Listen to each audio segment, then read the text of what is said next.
The American Heart Association has given some really alarming advice over the years. Now the question is, did they give you that advice because they truly believed it, or is it because somebody paid them to do it? Hey Wellness Warrior, I'm Dr. Zyrowski, and there's a big problem when these health organizations become sacred cows and infallible, because then what happens is nobody questions them. Nobody questions whether or not their studies that they're putting out there as real research and real science are bought and paid for, or if they're actually real science. Nobody questions whether there's truth that they're giving or if it's just nonsense in order to make money. And the reality is we've seen this a lot over the past couple years. So we always have to make sure that we're asking the right questions. Now, we also want to look at one's history, right? Did they give good information over a long period of time, or have they given a lot of bad information that has led people down the wrong path? Well, I'm going to let you answer that in the comments below, but let's go ahead and talk about a few of the things that they've done over the past several years that is very questionable. And that is first promoting seed oils. Now, we were promoted seed oils as healthy foods. One of the biggest lies we were told is that seed oils were actually in fact foods at all. They're labeled as heart healthy because they can stay liquid at room temperatures. Meanwhile, we're told that healthy fats like coconut oil, avocado oil, and animal fats are bad for us, and they contribute or even cause heart disease. Now, a few of the bad oils that you do want to stay away from, they're known as vegetable oils or even seed oils, or oils like corn oil, soybean oil, peanut oil, sunflower oil, safflower oil, and canola oil. Now these oils are in everything because they're cheap. They're pretty much going to be the oils that are used at almost any restaurant you go to because they're cheap. But they are also bad for your health. The seed oils promoted as healthy ones by the American Heart Association are highly toxic and cause inflammation. They're high in omega-6, and when you continue to raise omega-6s in the body, you continue to drive inflammation. So why did they promote using things like margarine instead of butter? Because it seems like kind of obvious that it's a bad idea. Well, the American Heart Association did something that not too many people know about, and that's that they accepted $20 million in funding from Procter & Gamble in 1961. This company, Procter & Gamble, makes Crisco and other seed oils. Now, the American Heart Association started recommending people stop using butter and use heart-healthy alternatives like vegetable oils and these seed oils we just talked about.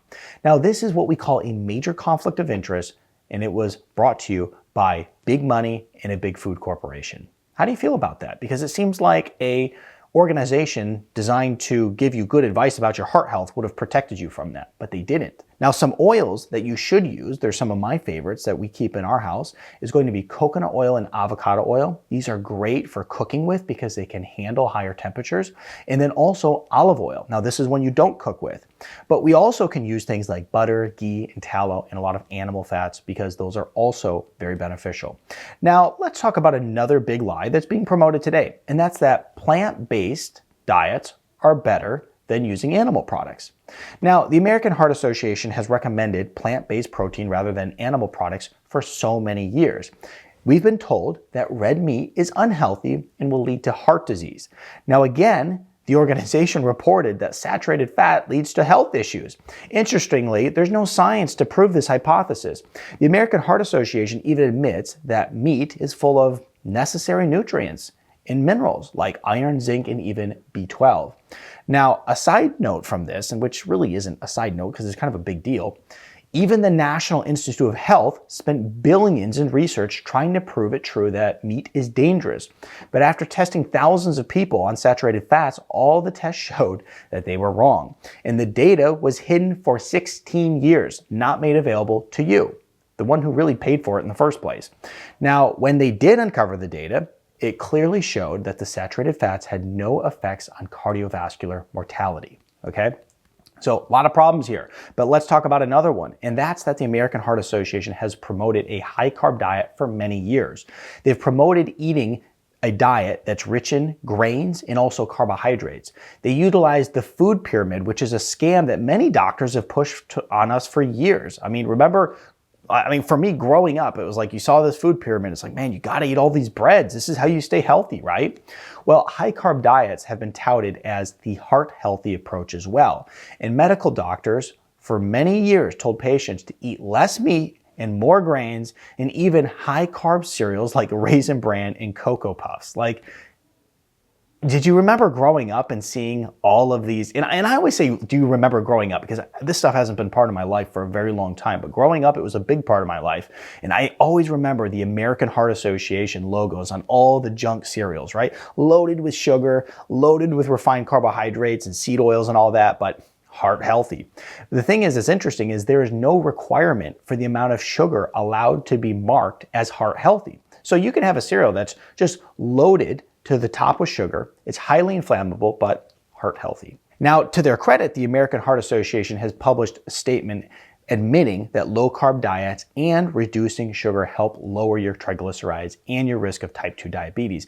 And I have to wonder, like, did they admit this because, like, it's dead obvious, or did they admit it because they actually want to push the right type of information? Kind of interesting. It's a good question. Comment below what you think. Now, we can look to the keto diet and also low-carb diets as viable alternatives to reduce health issues. They have been previously considered as dangerous by the American Heart Association, but now low-carb is included in their actual guidelines. Thank goodness. So they're coming a long ways. Now, here's another big problem, and this is something that they, I believe, once again, shouldn't be pushing. And this is the cholesterol myth. And this is that cholesterol, if it's high, is alarming. Big Pharma makes billions and spends millions advertising cholesterol-lowering drugs. The truth is that cholesterol is needed by your body, and it's an essential component of the cell membrane.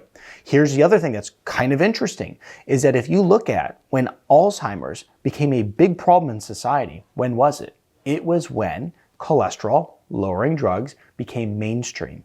Well, the problem is that you continue to push down cholesterol in the body, well, it's going to cause the brain to struggle because the brain is made of mostly fats. The brain needs these fats, and you are telling people not only to not eat them, but you're just basically taking a medication that is suppressing it in the body. So therefore, a lot of brain conditions like Alzheimer's have skyrocketed.